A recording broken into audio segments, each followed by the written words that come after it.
8 habitudes courantes mais insoupçonnées qui t'épuisent au quotidien. Cette vidéo pourrait bien te donner le déclic qu'il te faut pour retrouver de l'énergie dans ta vie. Salut! Si tu ne me connais pas encore, moi c'est Marie de Mindform. J'ai développé mon entreprise pour toutes les personnes qui se sont oubliées et qui ont perdu la forme et qui souhaitent se sentir mieux dans leur corps, retrouver confiance en soi, régularité et motivation dans un sport qui est plaisant, grâce au yoga, au fitness et à la psychologie. La première habitude qui t'épuise au quotidien, c'est la charge mentale.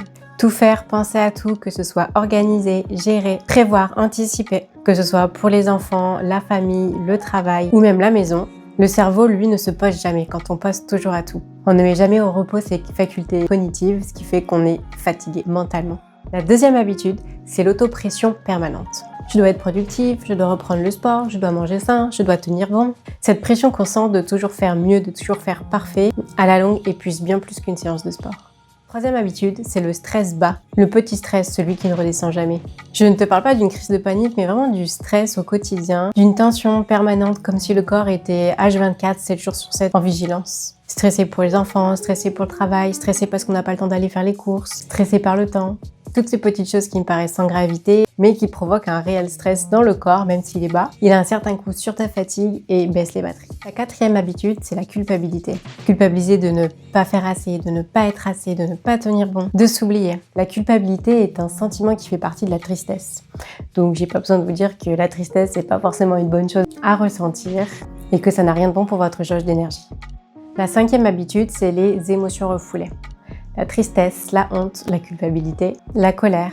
Toutes ces émotions, lorsqu'elles ne sont pas exprimées, elles s'accumulent à l'intérieur de nous et elles finissent par nous vider de notre énergie. La sixième habitude, c'est la comparaison constante. On se compare aux autres, on se compare au corps sur Instagram, on se compare à sa soi d'avant, on se compare à une version idéalisée de ce qu'on devrait être. Bref, on se compare souvent, ce qui est tout à fait normal, puisque c'est un mécanisme psychologique qui est tout à fait naturel dans le fonctionnement de l'humain. On se compare pour comprendre notre environnement, pour apprendre, pour s'ajuster lorsque c'est nécessaire. Sauf qu'on a tendance à se comparer sur des choses qui ne sont pas forcément utiles. Typiquement, l'esthétique physique. Attention, en soi, si on compare notre corps à celui des autres, si ça nous donne, si ça nous motive pour changer, pour bouger les choses, pour adopter des comportements qui sont plus simples pour soi, que ce soit sur le plan physique ou mental, et bien dans ces cas-là, il n'y a pas de souci. En soi, ça vous apporte du positif. Par contre, si vous comparez et ça vous apporte de la culpabilité, que vous ne vous sentez jamais assez face à ces corps qu'on voit, et que vous êtes dans une insatisfaction permanente, alors dans ces cas-là, il va falloir apprendre à stopper ou calmer ce phénomène de comparaison. La septième habitude, c'est la sédentarité. C'est connu, reconnu et décrié par tous les organismes de santé.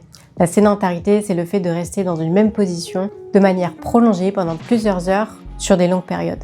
Et ça provoque beaucoup de maux et ça augmente le risque de maladies. Maladies cardiovasculaires, diabète, prise de poids, obésité, mal de dos et diminution des capacités physiques. Et enfin, la huitième habitude, c'est le sentiment d'être bloqué dans un corps qui ne suit plus.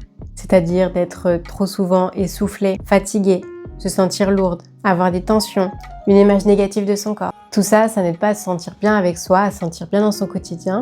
Ça peut être pesant. Ça prend de l'espace dans la tête, ça devient une charge mentale. Ça finit par réduire notre énergie et surtout notre estime de soi. Donc voici, j'ai parcouru 8 habitudes qui ne sont pas que des habitudes comportementales, des habitudes motrices comme la sédentarité. Il y en a aussi beaucoup qui sont mentales. Parce que l'énergie au quotidien, ça se cultive certes dans le corps mais aussi dans la tête. Plus on a la tête légère, libérée de stress, plus léger on se sent et plus apaisé on est dans son quotidien. Et toi, tu t'es reconnu dans un signe plus que l'autre ? Si c'est le cas, ne t'en fais pas. Le changement commence par la prise de conscience. Le tout, ce n'est pas de changer tout du jour au lendemain. Il faut commencer par une chose qui te paraît la plus importante. Ensuite, tu dois te fixer un objectif qu'on appelle SMART, c'est-à-dire qu'il doit être spécifique, mesurable, atteignable, réaliste et marqué dans le temps.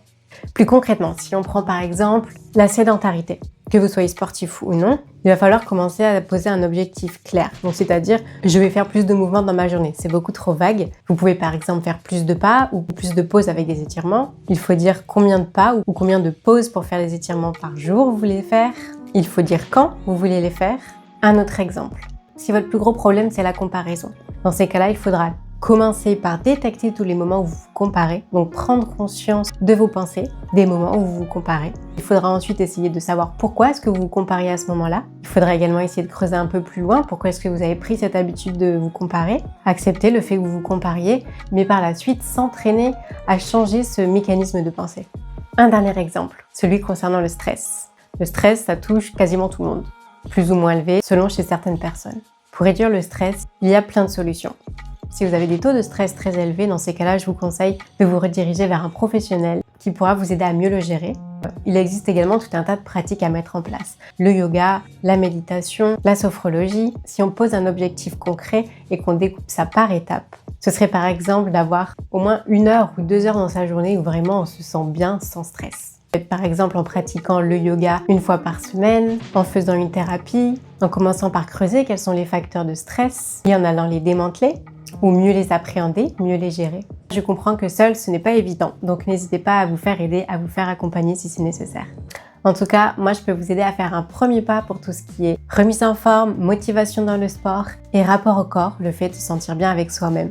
Notamment avec mon challenge de 7 jours qui est offert et que vous pouvez télécharger en lien dans la barre d'information. Il vous permet de poser les bases d'une motivation durable, de vous reconnecter à votre corps et de vous y sentir mieux. Sur ce, like la vidéo si ce n'est pas déjà fait. N'oublie pas de t'abonner et d'activer la cloche pour ne pas manquer la prochaine vidéo et je te dis à demain.